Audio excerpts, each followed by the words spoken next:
Hi guys, today evening vlog சூப்பரான ஒரு தோசையும் அதுக்கு ஆப்டான ஒரு சட்னியும் தான் நம்ம பார்க்க போறோம்.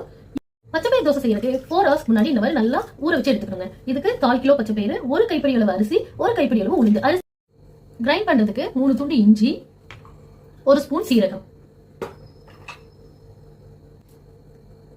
ஒரே ஒரு காம்பு எடுத்த வரமிளகாய், ஒரு தக்காளி, இதெல்லாம் போட்டு நல்லா கிரைண்ட் பண்ணிக்கணுங்க.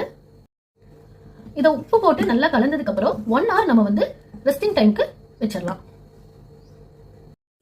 கைஸ், இப்போ நம்ம பச்சைப்பயிறு தோசைக்கெல்லாம் ரெடி பண்ணி வச்சிட்டோம். இப்போ நம்ம ரெடி பண்ணி போறது ஒரு ஆப்டான சூப்பரான சட்னி. பச்சைப்பயிறு தோசைக்கு இந்த சட்னி தான் சூப்பரா இருக்கும். அந்த சட்னி என்னன்னா முப்பருப்பு தோசை. முப்பருப்பு தோசைக்கு என்னெல்லாம் தேவை அப்படின்னா, கைஸ் இப்போ முப்பருப்பு சட்னிக்கு என்னென்னலாம் பார்க்கலாங்களா? முப்பருப்பு சட்னிக்கு உளுந்து எடுத்துருக்கோம். உளுந்துல நம்மளுக்கு இடுப்புக்கு ரொம்ப நல்லதுங்க. கேர்ள்ஸ் அண்ட் உமன்ஸ்க்கு இது ரொம்ப நல்லது.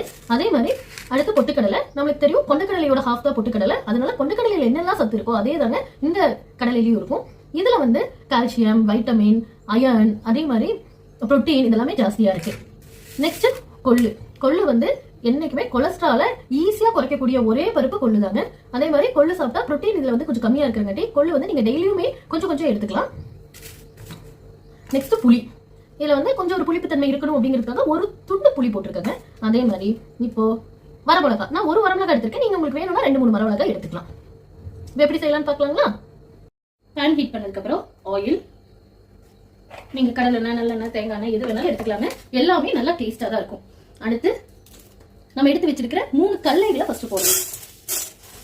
என்னென்ன பருப்பு எடுத்து வச்சிருக்கிறோம்? நம்ம எடுத்து வச்சிருக்க 3 பருப்பை ஃபர்ஸ்ட் போடணும்.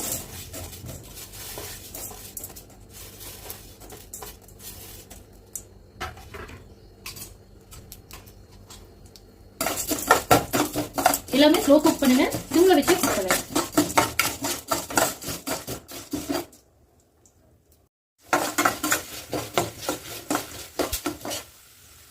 தெரியுதுங்களா? கலர் சேஞ்ச் ஆகுறது. இந்த மாதிரி கலர் சேஞ்ச் ஆனதுக்கு அப்புறம் நம்ம என்ன ஆட் பண்ண போறோம் அப்படின்னா கறிவேப்பிலை, மிளகாய், புளி, இதை வந்து நீங்க ஆட் பண்ணுங்க. கருக விட்டாதீங்க. கலர் சேஞ்ச் ஆனதுக்கு அப்புறம் இதை வந்து ஆட் பண்ணி இதை ஒரு 10 minutes சாப்பிடுங்க. நல்லா எல்லா பருப்பும் சேர்ந்து ஒரு ஸ்மெல் வருங்க. புளி, வரமிளகாய் சேர்ந்து ஒரு ஸ்மெல் வரும். அந்த டைம்ல நல்ல அரோமா ஒன்று வருங்க. அந்த டைம்ல நீங்க வந்து வெங்காயமும் கேப்சிகமையும் போட்டுருங்க.